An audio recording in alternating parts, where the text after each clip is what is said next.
Hari ini tema daripada khotbah saya adalah sesuai dengan tema bulanan kita, The Fire and the Altar. Di mana berbicara tentang bagaimana Abraham dari setiap ketika janji Tuhan diteguhkan di dalam kehidupannya, dia selalu membangun mezbah, menaruh persembahan di atasnya dan kemudian membakarnya. Ada api, ada mezbah, ada korban, dan ada api Tuhan, ya, sebagai suatu hubungan untuk mengagungkan akan Tuhan yang telah memanggil dia untuk menjadi seorang yang kelak keturunannya, bahkan nama Tuhan disebut sebagai Allah Abraham, ya. Dan kalau kita juga melihat, saudara, hubungan antara api dan mezbah atau altar ini, kita bisa lihat di dalam demonstrasi yang dilakukan oleh Elia saat berhadapan dengan nabi-nabi Baal dan Nabi Asitoret, merupakan peliharaan dari Izebel yang adalah istri Ahab Raja Israel. Di mana saat itu masing-masing kumpulan nabi bersama dengan Elia ini membuat mezbah, menaruh korban di atasnya, tapi nggak boleh ada api, Dan yang menjawab dengan api itulah Tuhan, saudara. Jadi Allah yang menjawab dengan api itulah Tuhan. Dan kemudian kita tahu ceritanya bahwa api Tuhan membakar persembahan dari Elia, saudara, ya. Dan di perjanjian baru, tepat di hari Pentakosta, yang kita peringati hari ini, ada api Tuhan yang turun dalam saudara? Lidah-lidah seperti nyala api. So hari ini kita bicara the fire and the altar, ini ada kaitannya dengan lidah seperti nyala api. Mari buka bersama dengan saya di dalam kitab Kisah Para Rasul, pasalnya yang kedua sampai dari ayat pertama sampai ayatnya yang keempat. Kisah Para Rasul pasal 2 ayat 1 sampai 4 bisa kelihatan dari tempat Bapak Ibu Saudara sekalian, kelihatan ya. Kita akan baca secara berganti-gantian. Saya membaca ayatnya yang ganjil, jemaat sekalian membaca ayatnya yang genap. Ketika tiba hari Pentakosta, semua orang percaya berkumpul di satu tempat. Silakan ayat 2, 3, 2, 1.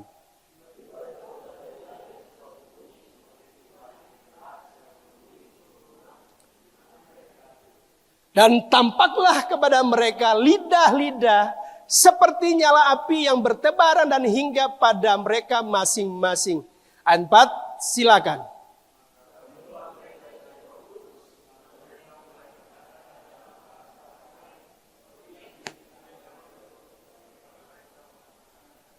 Nah, perhatikan ditulis di atas tiba hari Pentakosta. Hari Pentakosta itu merupakan perayaan dari orang-orang Israel, saudara, secara khusus. Disebut juga sebagai hari 7 minggu. Di mana mereka akan menikmati roti yang tidak beragi. Saudara. Itu hari Pentakosta. Nah, di momen hari Pentakosta, ketika seluruh orang-orang Yahudi itu yang datang dari berbagai bangsa kumpul di Yerusalem, itulah momen turunnya Roh Kudus. Nah, mari kita akan belajar secara perlahan, saudara. Apa yang terjadi dengan peristiwa di mana 120 orang itu berkumpul dan mereka dipenuhi dengan Roh Kudus. Hal yang pertama bahwa itu merupakan penggenapan janji Tuhan, saudara. Jadi Tuhan itu berjanji bahwa pada hari terakhir Tuhan akan mencurahkan Roh Kudus-Nya ke atas semua manusia melalui Nabi Yoel. Di dalam perjanjian lama, saudara, dipenuhi Roh Kudus itu hanya di dalam kelompok-kelompok orang yang istimewa, saudara. Yaitu kepada siapa? Kepada Raja Israel khususnya, Israel dan Yehuda setelah terpecah. Jadi mereka dipenuhi dengan roh, saudara. Kemudian kepada imam-imam, mulai dari imam besar kepada imam yang lain yang semuanya adalah keturunan Lewi, Jadi itu spesifikasinya di situ yang dipenuhi Roh Kudus. Kemudian juga kepada siapa? Kepada nabi-nabi Tuhan atau kepada hakim-hakim yang diangkat oleh Tuhan, saudara. Jadi itu spesifik sekali, saudara. Enggak semua orang. Nah, kemudian Tuhan menyampaikan sebuah janji yang dinyatakan melalui Nabi Yoel. Bahwa hari-hari terakhir seperti dalam Yoel 2 ayat 28, 29. Kemudian daripada itu akan terjadi bahwa aku, yaitu Tuhan, saudara, akan mencurahkan. Katakan mencurahkan. Nggak ditetes, saudara. Bukan sebuah tetesan, tapi dicurahkan. Kayak kita ini punya wadah loyang, saudara. Penuh dengan air. Bukan kemudian tetes demi tetes. Enggak, diangkat dan kemudian dilepas seperti ini. Dicurahkan. Rohku ke atas siapa, saudara? Semua manusia. Yang ngomong kiri kanan, itu termasuk saya. Karena semua manusia. Dan bukan kepada segelintir orang-orang, saudara. Bukan hanya sekelompok yang spesial seperti di perjanjian lama. Tetapi kepada semua orang. Maka lihat, saudara. Anak-anakmu laki-laki dan perempuan akan bernubuat. Orang-orangmu yang tua akan mendapat mimpi. Ya mungkin karena tua jadi biasa tidur, saudara. Maka spesifikasi karunia-Nya dapat mimpi, saudara. Tapi mimpi itu adalah bahasa Roh Kudus. Amin, saudara. Seperti yang dinyatakan kepada siapa, saudara? Yusuf. Kemudian kepada Firaun yang diterjemahkan oleh Yusuf, saudara. Atau ditafsir oleh Yusuf. Mendapat mimpi, teruna-terunamu. Ini yang remaja, saudara. TYC. Akan mendapat penglihatan-penglihatan. Juga ke atas hamba-hambamu laki-laki dan perempuan. Akan kucurahkan rohku pada hari-hari itu. Nah kita lihat, saudara, setelah balik ke Kisah Para Rasul pasal 2 tadi.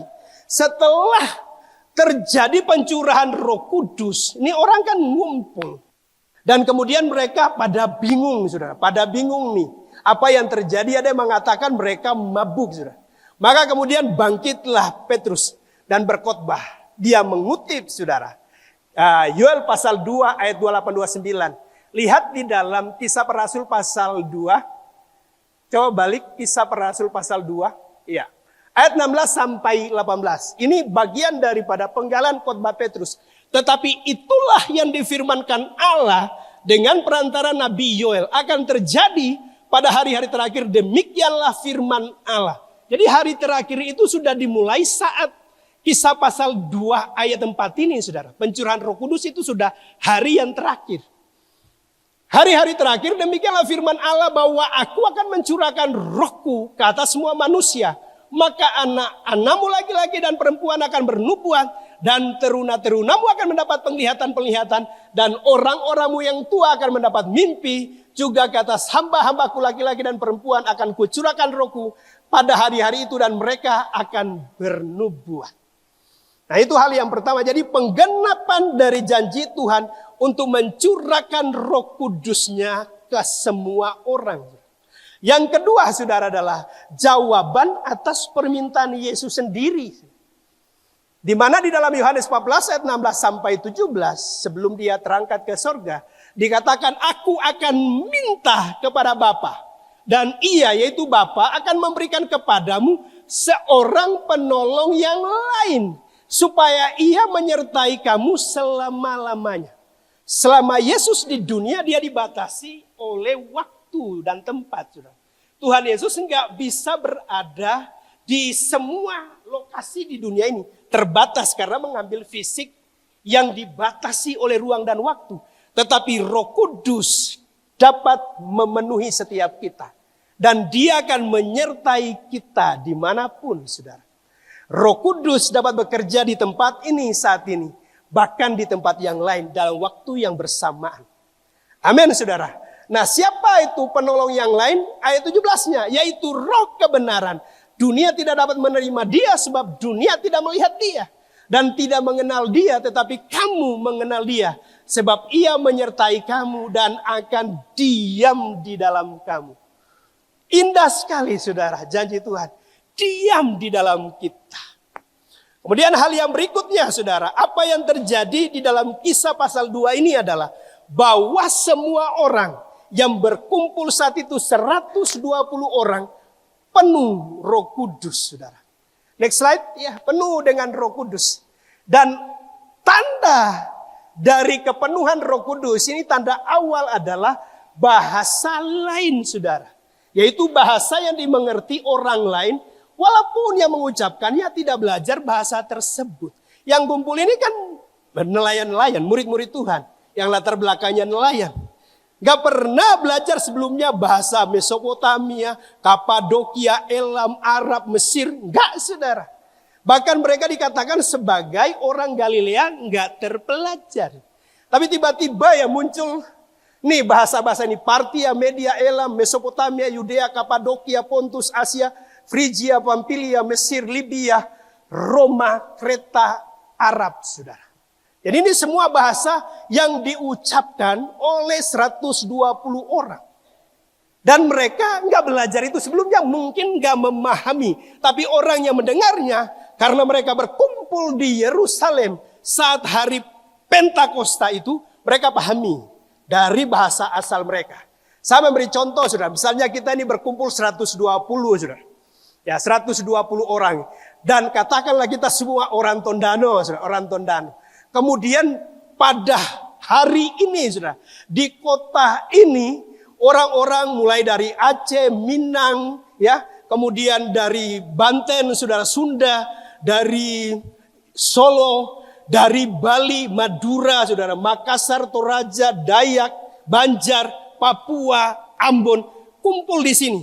Dan kita ini dipenuhi oleh Roh Kudus dan mulai berbahasa-bahasa Aceh, bahasa Minang, bahasa Sunda, bahasa Solo, saudara, atau Jawa, bahasa Madura, Bali, Sasak atau Timur, dan bahasa Toraja, bahasa-bahasa dari orang yang berkumpul.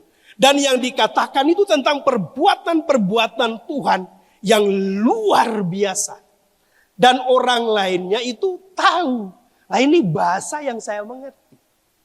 Paham, saudara, sampai di sini? Jadi bisa memahami ya. Oke, jadi penuh dengan Roh Kudus, saudara. Jadi tanda awal. Nah, kemudian hal yang kedua, bukan hanya bahasa yang mereka tidak belajar, tapi juga sebagai suatu ucapan yang aneh, tapi muncul dalam suasana yang penuh dengan sukacita, dan orang yang mengalaminya mengalami damai sejahtera. Jadi ucapan yang aneh, yang tidak dimengerti, sebab dia bukan berkata kepada manusia, tetapi kepada Tuhan. Next slide ya. Ucapan-ucapan yang aneh, saudara ya. Ucapan yang tidak beraturan. Next slide. Di dalam Yesaya 28 ayat 11. Oke. Yesaya 28 ayat 11. Sungguh oleh orang-orang yang berlogat ganjil dan oleh orang-orang yang berbahasa asing akan berbicara kepada bangsa ini. Ini juga terjadi, saudara, di peristiwa Kisah 2 ayat 4 itu, saudara. Kan berbahasa asing, kemudian berlogat ganjil, saudara. Jadi di samping orang berbahasa-bahasa yang tidak dipelajari sebelumnya, juga ada logat ganjil. Ucapan yang tak beraturan.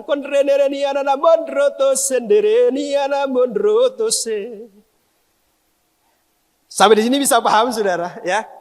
Tapi orang yang mengucapkannya mengalami sebuah sukacita. Kalau enggak sukacita, itu bukan bahasa roh yang dari Tuhan.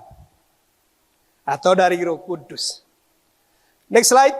Bahasa roh sebagai tanda kepenuhan Roh Kudus dengan bahasa roh sebagai karunia Roh Kudus adalah dua hal yang berbeda dengan sumber yang sama.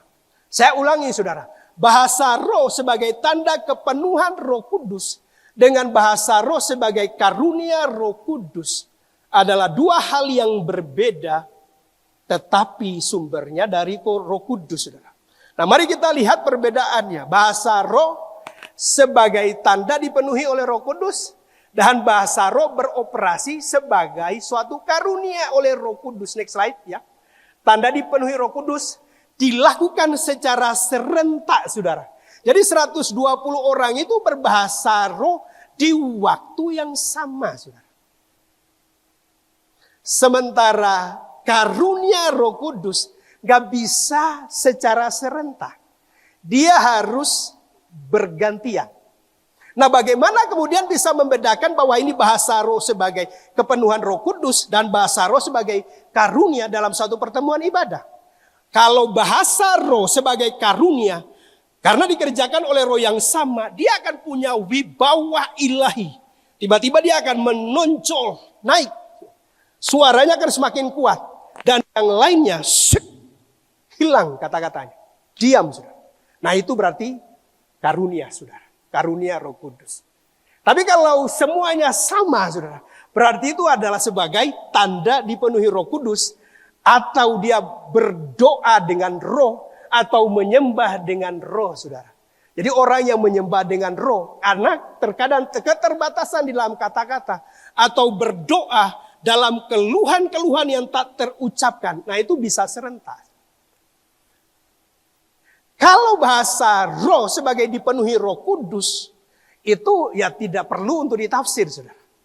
Tetapi kalau itu karunia, harus ditafsir. Jadi ketika seorang tiba-tiba kemudian menonjol berbahasa roh, ya tinggal ditunggu aja. Selesai berbahasa roh itu, tunggu penafsirannya, saudara. Dan biasa yang menafsir, orang yang berbahasa roh atau orang yang lain, saudara. Yang kemudian ditaruh pengertiannya. Karena dikerjakan oleh roh yang sama. Amin, saudara. Ya, jadi itu bisa dibedakan. Ketika kemudian ada orang yang berbahasa roh dan diberikan wibawa ilahi menonjol sendiri, itu karunia. Dan itu harus diterjemahkan. Dan harus dilakukan secara bergantian. Kalau udah satu, ya sudah selesai. Nunggu yang lain kalau ada karunia Roh Kudus. Dan Paulus menekankan dibatasi 3 aja, saudara. Dibatasi 3 di dalam suatu pertemuan rohani, saudara. Dalam suatu pertemuan ibadah dibatasi 3. Amin, saudara. Nah, karena kalau bahasa roh itu sebagai karunia nggak ditafsir, itu tidak akan membangun siapa-siapa.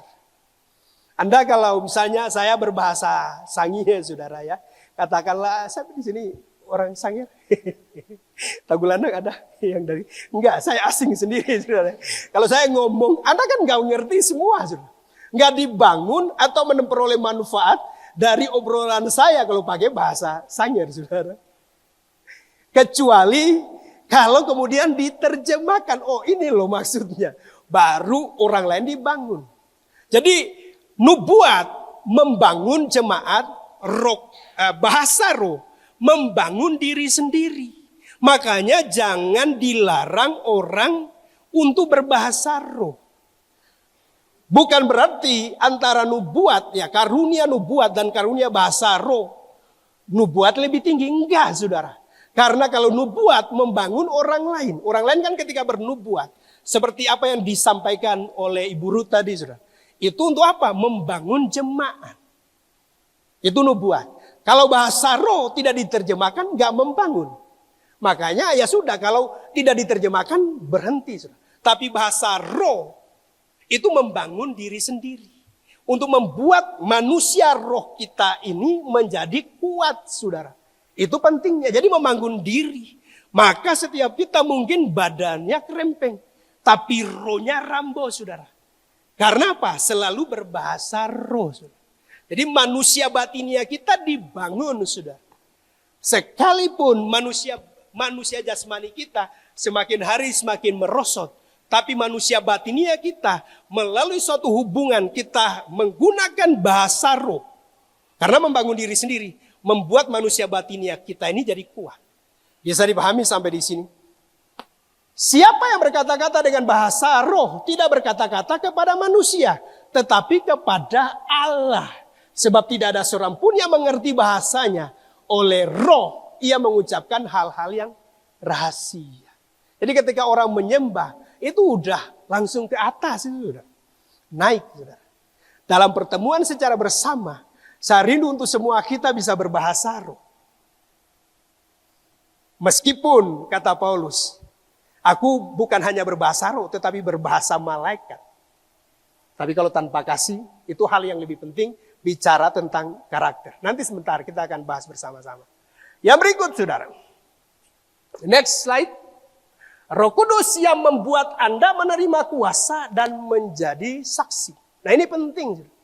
Di dalam Kisah Para Rasul 1 ayat 8 dikatakan, tetapi kamu akan menerima kuasa kalau Roh Kudus turun ke atas kamu. Dan kamu akan menjadi saksi di Yerusalem dan di seluruh Yudea dan Samaria. Dan sampai ke ujung bumi. Jadi ini penting sekali, saudara. Untuk setiap kita. Kalau mau jadi saksi yang efektif, efisien, menjadi saksi yang powerful, harus mengalami kisah 2 ayat 4 tadi. Maka penuhlah mereka dengan Roh Kudus. Munculkan untuk bagan berikut ini, saudara ya.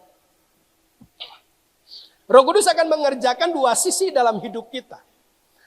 Ya, di sisi yang kiri, saudara. Dia akan mengubah kita dari dalam menjadi manusia baru. Dan di sisi yang kanannya, dia akan melengkapi kita untuk bagaimana bisa melakukan amanat agung. Oke. Di sisi kirinya, ketika kita dipenuhi Roh Kudus, maka tandanya bukan hanya berbahasa roh, tetapi kita menjadi manusia yang diubahkan. Dan perubahannya bukan karena aturan demi aturan, tapi lebih lahir dari dalam. Nah, kita yang gak sabar, itu bisa menjadi orang yang sabar. Kita yang dari koncudu, kikir, pelit, tiba-tiba memiliki kemurahan hati. Kita yang gak bisa mengendalikan diri, kekuatan Roh Kudus akan membantu kita untuk punya pengendalian diri. Dan hal yang utama, kita akhirnya bisa berdamai dengan sesama, karena ada kasih. Dan selalu dipenuhi dengan sukacita yang begitu melimpah. Ada damai sejahtera. Amin, saudara. Itu akan mengerjakannya dari dalam. Yang disebut sebagai buah Roh Kudus. Sementara di sisi yang satu, saudara. Ini kan buah rohnya 9, karunia rohnya 9. Maka kalau kita ini, kalau seperti misalnya ini saya, saudara. Gak bisa toh. Terbangnya hanya di satu sisi. Amin. Harus kedua-dua. Karena karunia Roh Kudus membuat kita sebagai saksi Yesus Kristus untuk memberitakan firman itu akan sangat efektif. Dan bisa kelihatan. Salah satu misalnya. Kita ini diberikan oleh Tuhan karunia kesembuhan ilahi. Menumpangkan tangan tiba-tiba sembuh. Yang lumpuh tiba-tiba bisa berjalan. Bahkan yang mati bisa dibangkitkan. Orang kan membuat, wow, luar biasa. Nah, Injil akan sangat cepat, saudara. Amin, saudara. Karunia mujizat, saudara. Nah, ini kan karunianya ada 9. Ya, yang pertama berkata-kata dengan hikmat. Karunia berkata dengan pengetahuan. Karunia iman, menyembuhkan, mengadakan mujizat, bernubuat. Membedakan bermacam-macam roh. Untuk berkata-kata dengan bahasa roh dan menafsirkan bahasa roh itu. Nah, kalau itu bekerja di dalam pelayanan gereja, saudara, betapa powerfulnya. Karunia akan mengangkat kita untuk begitu efektif dalam pelayanan. Dan buah roh mempertahankan kita di level untuk melakukan firman selaras dengan diri. Kalau karunianya nggak disertai dengan buah roh, anjlok, saudara. Makanya mana yang lebih penting? Dua-duanya harus ada.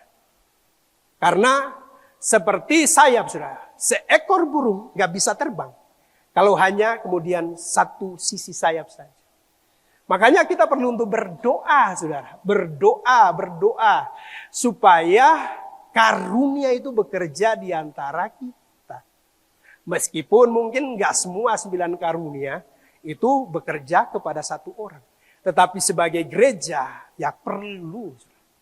Amin, saudara. Karena penginjilan efektif, kalau disertai dengan tanda-tanda heran, itu akan sangat powerful sekali. Next slide. Roh Kudus akan membuat Anda bergairah bagi Yesus.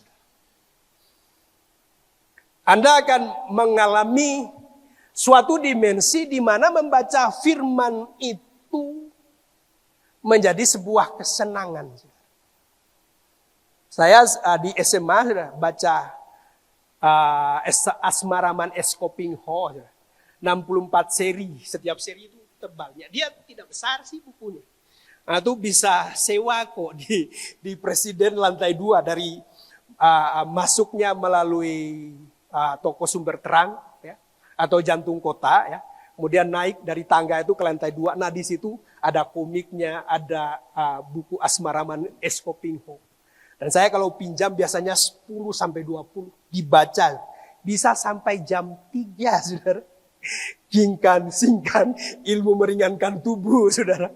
Bisa seperti itu. Tapi begitu dipenuhi oleh Roh Kudus, saudara, itu bisa dibuang, saudara. Dan kemudian baca firman. Belum sampai 3 bulan kejadian Wahyu selesai. Ada sebuah gairah. Bahkan dulunya saya ini fans berat tim nasional Belanda, saudara. Itu dengan kakak saya sama-sama fans Belanda. Nggak mau tidur kalau misalnya tim nasional Belanda itu mainnya di jam 3. Saudara. Kami berdua akan main catur. Menunggu sampai segitunya. Tapi bisa kok ketika dipenuhi oleh Roh Kudus mengabaikan. Jadi ada sebuah kehausan akan firman. Kalau ini belum ada tanda yang seperti itu mencintai firman, perlu hari ini mengalami renewal kembali. Ya, bagi yang sudah punya pengalaman dipenuhi Roh Kudus, boleh diingat-ingat, saudara, boleh reminder, saudara, bagaimana kasih mula-mula Anda. Kemudian di dalam hal berdoa, terkadang bisa ngantuk, saudara, kalau doa syafaat. Apalagi di gereja saya, asal gereja saya, itu sampai orang cukur kelapa sudah bisa didoakan. Dari pemerintah pusat dan diurut itu sampai pemerintah di level kelurahan dan lingkungan. Pernah bahkan ada hal yang agak lucu, sudah berdoa untuk janda-janda dari tingkat pusat sampai pelosok daerah. Itu menggelikan, sudah lucu. Berdoa untuk janda. Siapa yang janda tingkat pusatnya, saudara? Makanya kalau doa syafaat itu bisa tidur. Karena doanya bisa sampai 3,5 jam, saudara. Tapi ketika dipenuhi Roh Kudus, doa semalam, saudara. Nggak ada ngantuk-ngantuknya, saudara. Doa semalam. Dan itu tempatnya dekat dengan tempatnya Pastor Eren, saudara. Itu rumah peristirahatannya mantan mantan Bupati Minahasa, almarhum Bapak Dolvi Tanor, saudara. Itu doa semalamnya di situ. Bergairah, saudara. Kemudian di dalam hal pujian dan penyembahan, Anda akan bisa mengekspresikan. Itu terkadang dalam penyembahan itu air mata netes, saudara. Kemudian Anda bisa melompat. Anda bisa lihat Ibu Ruth tadi itu bisa sampai membelakangi Anda dalam suatu sukacita. Gaya-gayanya Pastor Jos begitu. Itu Pastor Jos sudah kalau membelakangi begini, saudara. Wah, itu sudah benar-benar on fire, saudara. Nah, saya rindu untuk setiap kita di dalam pujian itu harus ekspresif, saudara. Nyatakan kalau memang mau melompat, menari. Amin, saudara. Bertepuk tangan dan kemudian di soal beribadah, bersekutu. IFJ Manado itu dulu kebaktiannya sekali aja jam 10. Karena kemudian semakin banyak dibuka sore hari. Kemudian sore harinya juga penuh. Waktu itu di Hotel Ritzy. Dibukalah pagi. Nah, saya bukan siapa-siapa. Bukan full timer, bukan pekerja, bukan pengurus, bukan aktivis. Tapi ketiga ibadah ini saya hadiri. Tanpa memusingkan mau jalan kaki, mau hujan. Kenapa? Gairah untuk ibadah itu begitu kuat sekali. Nah, kalau kemudian ada hujan rintik-rintik sedikit, kita perlu belajar dari anak sekolah minggu. Hujan bukan halangan. Kalau kau benar-benar mau ikut Tuhan Yesus, hujan bukan halangan. Dan semua hal yang lain harusnya bukan halangan. Amin, saudara. Nah, saya rindukan kita ini benar-benar mengalami gairah Roh Kudus. Sehingga cinta kita kepada Yesus itu begitu dalam sekali. Yang dibuktikan dengan semua bagian ini. Nah, bagian berikutnya. Betapa pentingnya kepenuhan Roh Kudus itu. Sampai Yesus itu ngelarang untuk murid-muridnya tinggalkan Yerusalem. Next, Kisah Para Rasul pasal 1 ayat 4-5. Pada suatu hari ketika ia makan bersama-sama dengan mereka, ia melarang mereka meninggalkan Yerusalem dan menyuruh mereka tinggal di situ, menantikan janji Bapa yang demikian katanya, telah kamu dengar daripadaku. Sebab Yohanes membaptis dengan air, tetapi tidak lama lagi kamu akan dibaptis dengan Roh Kudus. Bolehkah saya mau berkata, yang belum mengalami baptisan Roh Kudus, saya larang untuk meninggalkan tempat ini? Boleh enggak? Sampai Anda benar-benar mengalami kepenuhan Roh Kudus. Sebab orang yang tidak mengalami bagian kalimat terakhir, dibaptis dengan Roh Kudus, jangan mimpi lihat kerajaan Allah. Jangan mimpi. Karena Nikodemus ini ahli Taurat, saudara. Ini profesor doktornya. Yesus berkata, kalau engkau tidak dilahirkan dari air dan dari roh. Dari air apa? Melalui baptisan. Tanda pertobatan. Dari air dan Roh Kudus, kau tidak akan melihat kerajaan Allah. Makanya saya mau untuk setiap kita itu mengalami kepenuhan Roh Kudus. Sebab Roh Kudus itu materai, saudara. Cap, kita milik Kristus. Coba Anda kalau misalnya sapi dibiarkan, saudara. Begitu banyak sapi ya di sebuah lapangan begitu. Ada rumputnya di situ. Dan tidak bisa dibedakan satu dengan yang lain. Kalau nggak ada capnya. Makanya sapi itu biasa dicap. Dan capnya memakai apa, saudara? Memakai besi yang panas. Dan itu tanda kepemilikan. Mau membaur bagaimanapun, saudara, akan ketahuan itu milik siapa. Nah, Roh Kudus sebagai materai kita dicap milik Yesus Kristus. Dan kata Tuhan, nggak ada seorang pun yang dapat mengambil mereka dari tangan. Asalkan ada capnya. Yaitu apa? Materai oleh Roh Kudus. Yang menjadikan kita sebagai milik daripada Allah. Amin, saudara. Jadi dilarang. Next slide ya. Apa yang harus kita lakukan untuk kita mengalami baptisan Roh Kudus? Yoel berkata bahwa janji itu untuk semua orang. Dan itu dicurahkan. Bahkan dikatakan aku akan memberikan hujan awal dan hujan akhir. Itu bicara tentang apa? Pencurahan Roh Kudus. Nah ini penting, saudara. Karena ini selaras dengan apa yang barusan disampaikan melalui Ibu Ruth oleh Roh Kudus. Perbaiki mezbah, beri hidupmu sebagai korban. Dan api Tuhan dalam bentuk lidah-lidah seperti nyala api itu akan hinggap pada masing-masing kita. Kita ke kisah yang ada di dalam 1 Raja-Raja 18 ayat 38 sampai 39. Dikatakan begini, lalu turunlah api Tuhan, menyambar habis korban bakaran, kayu api, batu dan tanah itu, bahkan air yang dalam parit itu habis dijilatnya. Ketika seluruh rakyat melihat kejadian itu, sujudlah mereka serta berkata, Tuhan dialah Allah, Tuhan dialah Allah. Saya mau cerita sedikit background daripada kisah ini, di mana Elia sebagai nabi Tuhan yang membuat langit tertutup 3 tahun. Itu sangat lama sekali. Kekeringan melanda. Dan dia dituduh oleh Ahab yang menyebabkan terjadinya peristiwa malapetaka yang seperti itu.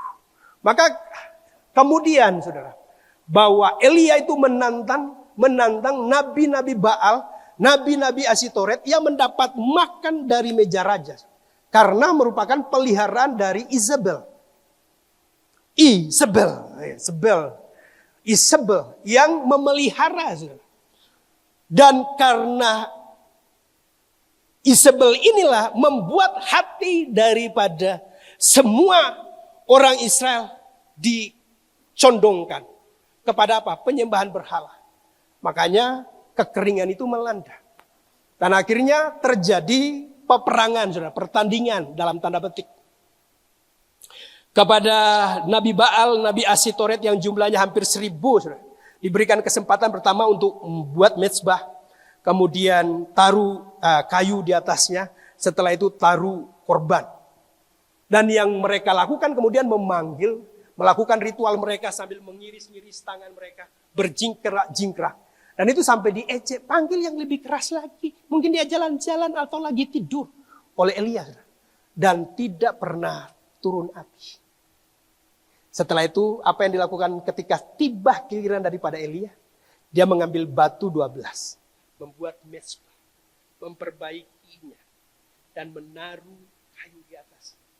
Dan setelah itu menaruh persembahan, korban persembahan, dan menuangkan air. Itu sampai ngeluber, ada parit sekeliling. Dan setelah itu berdoa, Tuhan menurunkan api. Hari ini masih ingat ya, minggu yang lalu khotbah dari Pastor Markus.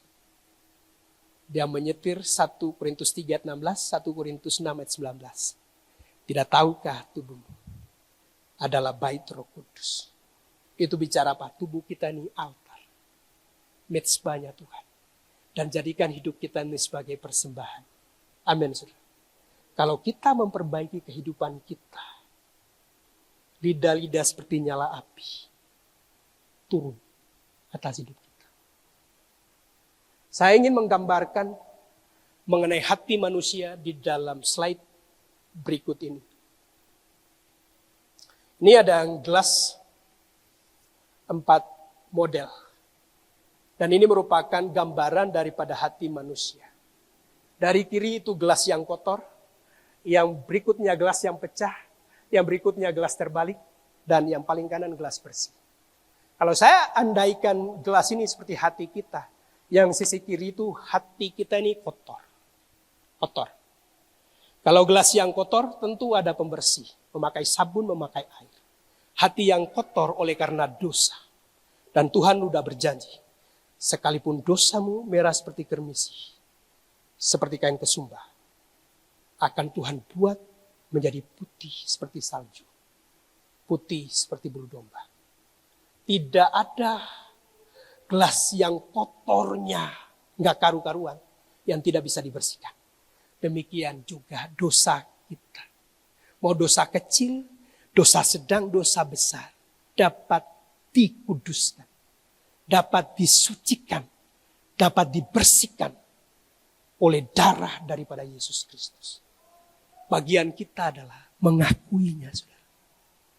Kalau kita mengaku dosa kita, iya Tuhan adalah setia dan adil, akan mengampuni segala dosa kita.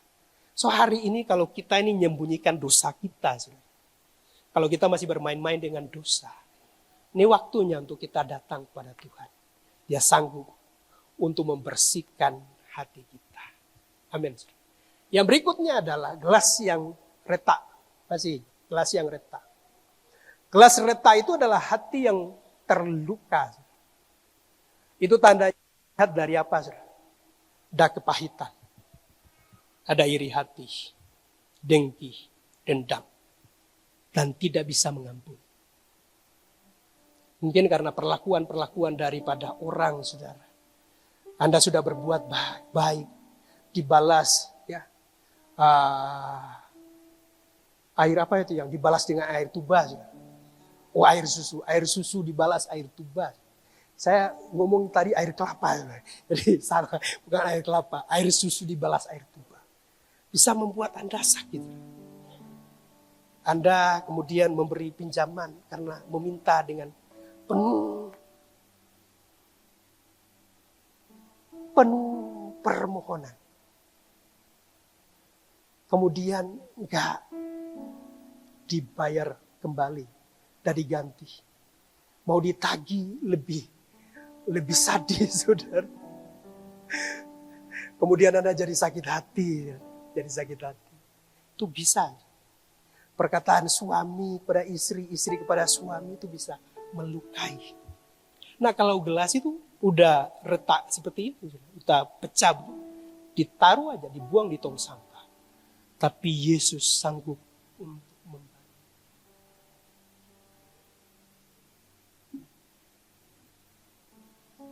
Seperti apa yang disampaikan tadi. Dia kalau udah dihancurkan, berkeping-keping, dia bisa buat baru. Anda tidak tinggal apa, saudara? Memilih untuk mengampuni. Memilih untuk melepas belas kasihan. Memilih untuk hati ini bisa dipulihkan dan Tuhan mampu sanggup untuk menjadikannya kembali baru. Seperti periuk itu. Kemudian yang berikutnya, gelas terbalik. Gelas terbalik. Ini kondisi kebanyakan daripada orang Kristen. Yang pertama adalah tidak pernah diajarkan apa itu atau siapa Roh Kudus. Jadi nggak ngerti. Sehingga kemudian menutup hatinya. Tahu ada pengajaran seperti wah itu bukan budaya gereja kita. Itu budaya gereja-gereja karismatik Pentakosta. Atau mengatakan, wah itu sesat. Nah ini udah levelnya di atas lagi. Sesat. Padahal itu sebetulnya janji Tuhan buat kita. Tapi udah dikatakan itu sesat. Apa itu? Rebah. Kemudian, apa? Dikatakan apa? Sesat. Padahal sebetulnya seperti yang saya katakan tadi. Bahasa utterance, bahasa aturan tadi. Tapi dipenuhi sukacita. Makanya perlu ngalami itu. Supaya ngalami sukacita. Dan yang lebih level atasnya, itu pekerjaan setan. Pekerjaan setan. Tuhan udah ngomong, kalau kita minta roti, gak akan diberi ular dan kelajengking. Dan ayat itu, kalau kita baca selanjutnya, dikaitkan dengan Roh Kudus. Jika Bapamu yang di dunia ini tahu, Bapamu yang baik, kalau anaknya meminta roti, gak mungkin diberi ular. Meminta ikan diberi ular dan kelajengking. Pasti Bapamu memberi pemberian yang terbaik. Yaitu apa? Roh Kudus. Nah ini saya ini di gelas yang terbalik ini. Karena gak ngerti. Dari latar belakang.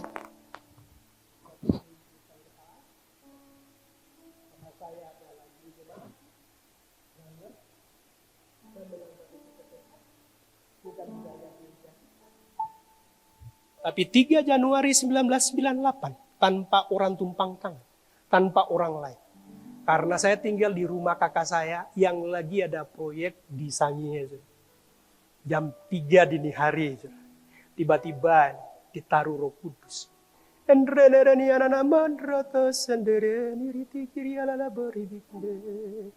Gak ngerti. Tapi Roh Kudus kemudian membawa pengertian itu yang membuat saya membaca Alkitabnya itu. Luar biasa sekali. Cari kebenaran. Wow, 3 Januari dini hari itu ternyata saya mengalami baptisan Roh Kudus. Dan hidup saya itu mengalami perubahan. Makanya orang-orang kan agak sedikit protes ke papa. Ini anak bungsu itu aneh-aneh. Kakak saya yang penatua ngomong begini, lah dia gitu tapi hidupnya itu berubah. Hidupnya diubahkan. Gak bisa kemudian dihakimi. Kenapa? Perubahan hidup. Maka hari ini saudara, posisi Anda di mana? Di gelas yang kotor, retak, atau terbalik? Ya biasanya kalau yang terbalik itu ya yang latar belakang seperti saya. Saudara. Kemudian gelas yang bersih udah bagus. Apakah kemudian hanya tinggal gelas yang bersih? Perlu untuk minta. Yohanes 7 ayatnya 37 dan seterusnya. Pada puncak perayaan itu, Yesus berkata, barang siapa haus, baiklah ia datang kepadaku dan minum. Dan barang siapa yang minum dari air yang akan kuberikan, itu meluap dari dalam. Apa maksud Tuhan? Itu kepenuhan Roh Kudus. Jadi perlu minta. Kalau Anda tidak minta, ya nggak akan mengalami. Dan bahasa Roh Kudus itu kan bukan kayak bahasa Inggris yang kita ada kursusnya. Nggak ada itu kursus bahasa Roh. Nggak bisa gitu. Oh ya ikuti ya. Ikuti. Nggak bisa seperti itu. Atau kuliah lama-lama. Sandal baru. Wara. Nggak bisa begitu. Roh Kuduslah yang menaruh. Amin, saudara. Bagian paling terakhir. Dan hari ini saya, waktu saya sudah selesai. Udah 5 menit selesai. Jadi lewat 5 menit yang lalu. Tapi saya minta untuk kita semua, ini momen spesial. Di next bagian slide yang terakhir.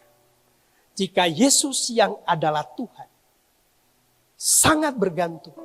Bukankah malaikat berkata kepada Maria, Roh Kudus akan turun atasmu.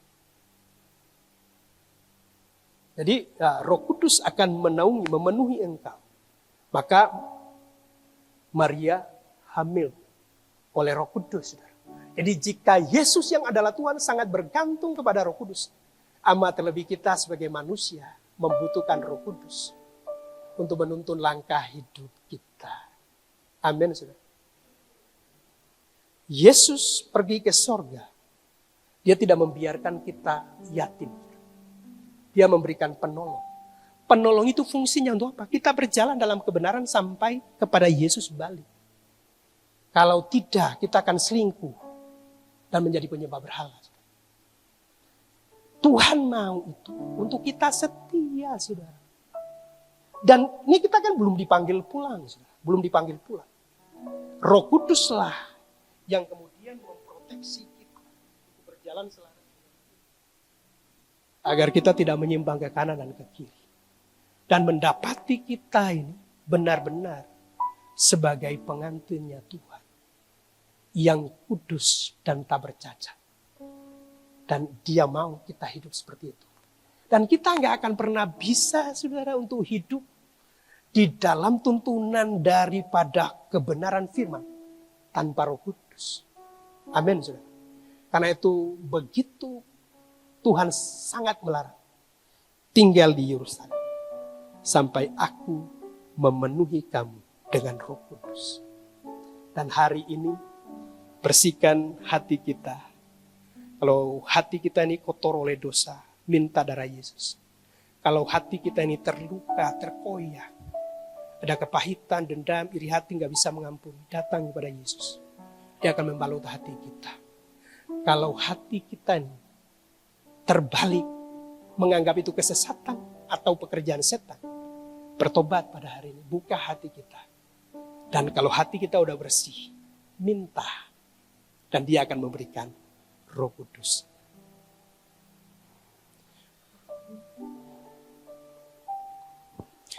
Roh Kudus yang manis, kami nantikan hadirat.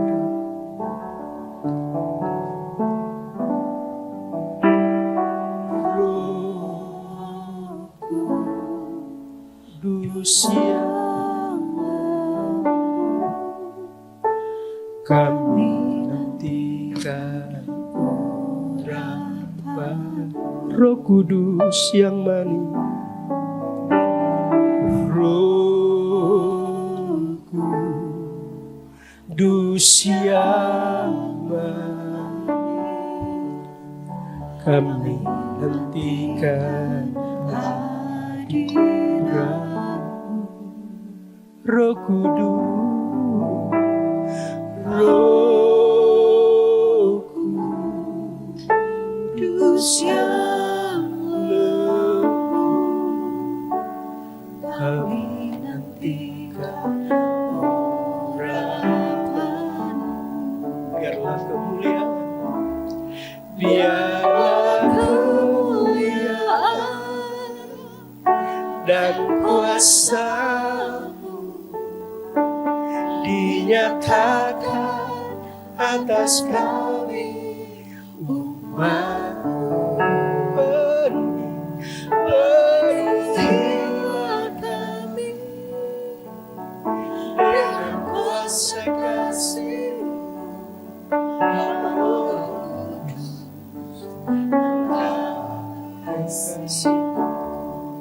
Para pemain musik akan mainkan pujian ini dengan lembut. Saya minta untuk semua kita boleh bangkit berdiri. Saya memberikan kesempatan yang cukup dalam 3 sampai 5 menit untuk setiap kita memperbaiki mezbah, yaitu tubuh kita. Muliakanlah Tuhan dengan tubuh kita. Maka minta hari ini, kalau hidup kita di dalam sebuah ilustrasi tadi seperti gelas yang kotor, gelas yang retak, gelas yang terbalik, atau gelas bersih tapi nggak minta, maka mari bereskan pada hari. Bereskan pada hari. Saya mau katakan sebelum saya menerima Roh Kudus, itu saya melakukan suatu pertobatan dari jam 1 dini hari sampai jam 5 pagi. Karena tiba-tiba seperti ada gambaran masa lalu hidup saya. Sakit hati saya, kepahitan saya, kebencian saya, itu kayak muncul. Dan diminta oleh Tuhan untuk membereskan semua. Maka pada hari ini, yuk mari setiap kita boleh perbaiki hati kita. Karena Roh Kudus itu tidak bisa berdiam di hati yang penuh kepahitan, di hati yang kotor, di hati yang tertutup. Roh Kudus itu gak bisa dobrak hati kita. Dia roh yang lembut, yang kalau kita buka hati, baru dia masuk. Dan itu bukan pemberian yang biasa. Setelah keselamatan, itu Roh Kudus itu pemberian yang terbaik bagi kita. Pemberian yang terbaik. Pemberian yang terbaik. The best, saudara itu. Karena akan memungkinkan setiap kita untuk hidup berjalan di dalam tuntunan Tuhan. Yang menjaga kita dari setiap kejatuhan. Sampai Yesus datang untuk membuat kita bisa memelihara iman, pengharapan, dan kasih. Karena itu dalam 3 sampai 5 menit saya berikan kesempatan untuk setiap kita berdoa secara pribadi. Tidak perlu untuk tengok kiri kanan. Karena ini adalah urusannya pribadi kita sendiri dengan Tuhan.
bersihkanlah kami semua daripada dosa kami dengan darah,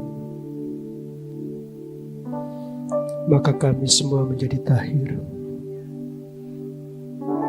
Basuhlah kami dari setiap kesalahan dan pelanggaran kami, maka kami menjadi lebih putih dari salju dan bulu domba. Jadikanlah hati kami tahir ya Tuhan,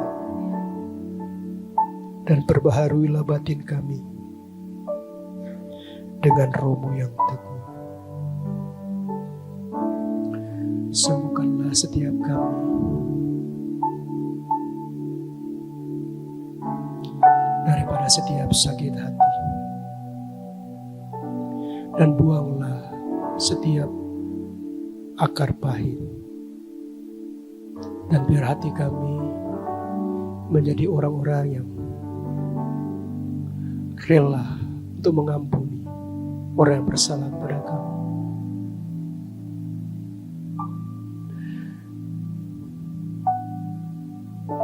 Pulihkan setiap hati yang retak dari setiap kekecewaan, kepahitan, sakit hati, dan baharui hati kami sepenuhnya. Biarlah kami membuka hati kami, karena Roh-Mu adalah pemberian yang terbaik. Biar kami memahami dan membuang jauh setiap perkataan-perkataan yang telah mempengaruhi kami bertahun-tahun, bahwa itu adalah kesesatan, bahwa itu adalah pekerjaan setan. Karena apa yang disampaikan, dikatakan itu menghalangi kami untuk menerima pemberian yang terbaik. Dan hari ini biar janji untuk kami dipenuhi Roh Kudus terjadi, untuk kami mengalami lidah-lidah seperti nyala api hingga dalam hidup kami. Terima kasih Tuhan. Nyanyikan kembali pujian ini sebagai permohonan kita, sebagai doa kita, kerinduan kita. Karena di mana rasa lapar dan haus akan Roh Kudus, Dia akan mencurahkan Roh-Nya berlimpah-limpah. Dia tidak akan membatas-batasinya. Dia akan curahkan, Dia akan berikan. Dia akan berikan. Dan semua kita di tempat ini, pastikan janji itu buat kita. Roh Kudus yang kami nantikan hadirat-Mu. Roh Kudus, Roh Kudus yang kami nantikan. Sekali lagi, Roh Kudus yang Roh Kudus yang kami nantikan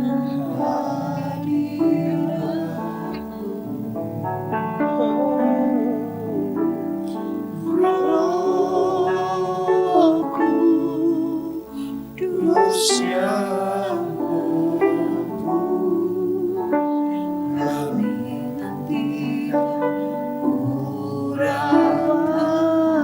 biarlah kemuliaan, biarlah kemuliaan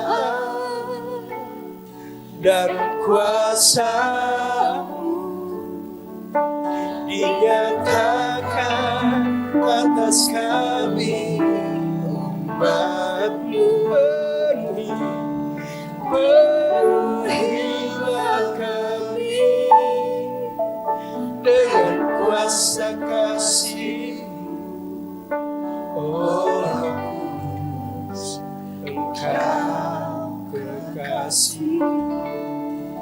penuhiku, oh, penuhiku, penuhiku dengan hadirat, urapiku, urapiku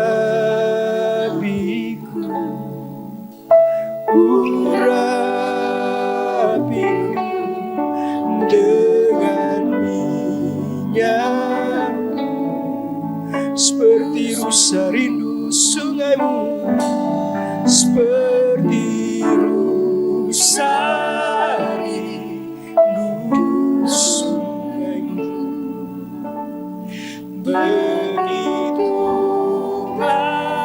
jiwaku, ya Roh Kudus, ya Roh Kudus, penuhi aku dengan baru. Mari boleh angkat kedua tangan.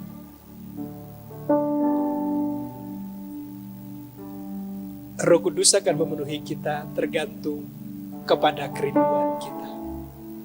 Apabila kita rindu, Dia akan berikan. Ingat ya, bahwa murid-murid itu telah menanti-nanti. Dari 500 orang yang menyaksikan kenaikan Tuhan, yang bertahan 120. Dan 120 itulah yang kemudian dipenuhi Roh Kudus. Nah, hari ini tinggal tergantung daripada kerinduan, daripada semua kita yang ada di tempat ini. Karena Tuhan hanya akan memberikan kepada mereka yang meminta. Karena itu tidak bergantung kepada siapapun, kepada penumpangan tangan. Memang penumpangan tangan terkadang bisa mengimpartasikan, tapi itu tergantung daripada kerinduan. Bahkan saat Petrus berkhotbah di rumahnya Kornelius, orang-orang tiba-tiba dipenuhi Roh Kudus. Dan hari ini, seberapa hati kita terbuka. Karena saya meyakini bahwa Tuhan sudah membereskan setiap pelanggaran, hati yang kotor, hati yang retak, dan hati yang tertutup. Kalau Anda buka, selebar Anda membuka, Roh-Nya akan memenuhi kita. Dan hari ini jangan tahan-tahan. Kalau kemudian Roh Kudusnya menaruh perkataan, haleluya, haleluya, haleluya. Mari terima janji Tuhan, terima janji Tuhan. Konroto sendereniana nam rutusika, endereniana nama diriti sikideniana, ribikinder tese. Mulai kalau ditaruh perkataan-perkataan, lidah-lidah seperti nyala api. Yang sudah pernah mengalami dipenuhi Roh Kudus dengan tanda-tanda berbahasa, dengan tanda-tanda seperti logat ganjil mulai ucapkan. Saya memberitahu bahwa itu bukan kesesatan, itu bukan pekerjaan setan, itu adalah keinginan daripada Tuhan untuk kita mengalami kepenuhan Roh Kudus dengan tujuan untuk melakukan amanat agungnya. Karena dunia ini butuh demonstrasi kuasa Tuhan, biar terjadi kesembuhan, pemulihan, kelepasan daripada setiap orang melalui hidup kita. Biar hari ini gerejanya bangkit dengan the power of Holy Spirit. Seperti kata Zakaria, bukan oleh kuat dan gagahku, tetapi oleh Rohku, kata Tuhan. Maka hari ini gereja bangkit dengan kuasa Tuhan, bangkit dengan kuasa Tuhan, dan terima lidah-lidah seperti nyala api, terima api Tuhan.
Ayo mulai doa dengan bahasa roh. Suami istri boleh doa bersama-sama. Sokota kasar. Sokota kasar.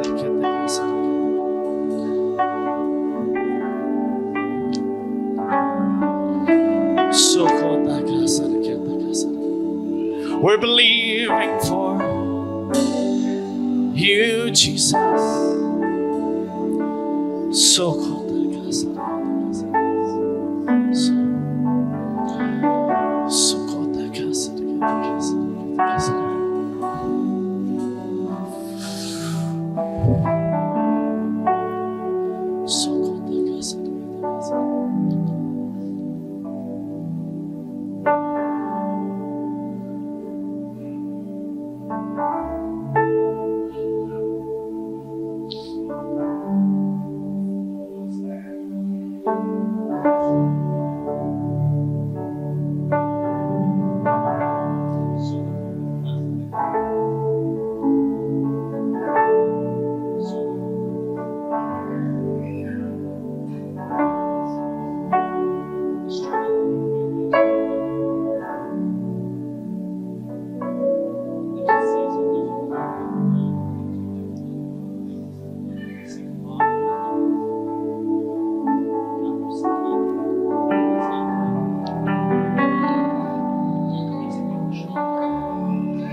Tuhan ada di sini.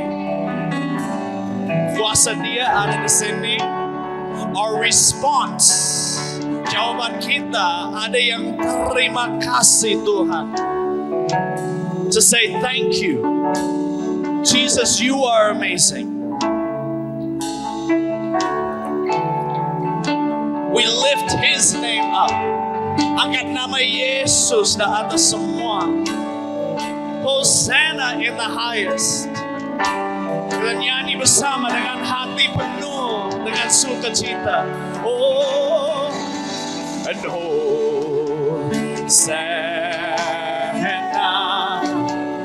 in the